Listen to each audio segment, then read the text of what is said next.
So I'm here to talk about my second year project. My second year project concerns the feeding reaction of Cassiopeia to different food sources, so Cassiopeia upside down jellyfish. They were chosen because they're easy to keep in an aquarium system. In the handouts I've given you, you'll find the hypotheses for my test. Also in that handout is a full list of all the references that I've used so far for research, as well as coming up with the idea. These references will be used to help with the writing of my final report, and if any problems do occur during my actual trials, then I refer back to my references to see if these have come up before. These are my key resources which I will be required for my test.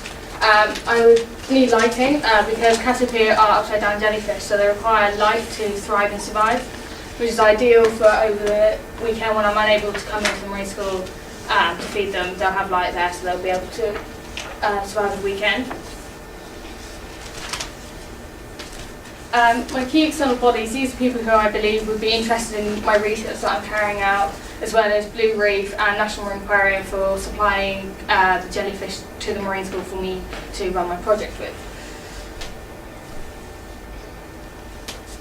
So in the handout I've written about my associated research, and I've written why they're helpful. So PSJ stated that frozen food was uneaten where live food was, so this helped in the decision to use live food instead of frozen food. Key parts of my methodology, I'm going to use the Krisker-Wallace statistical test, which is a non-parametrical test, which is used when there are 3 or more variables, and as there are 3 variables in my test, it was the best test to use. Obviously, because I'm using live specimens, it was important that there's an ethical review. Signs of stress and health conditions are going to be monitored on a daily basis, and if anything is to occur, then my main priority would be to make sure that nothing does come to happen towards the jellyfish.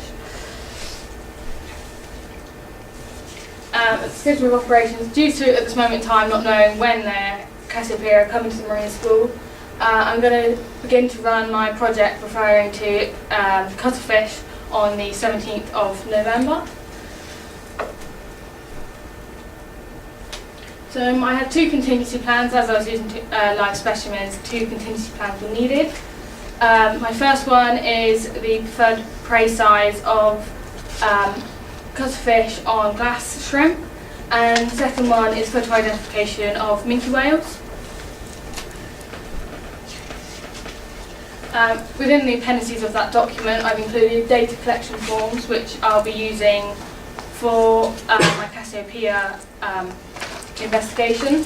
A full risk assessment is also within the appendices, and there's also a methodology, a brief methodology for my cuttlefish project as well, which is obviously going to begin to run in the next couple of weeks.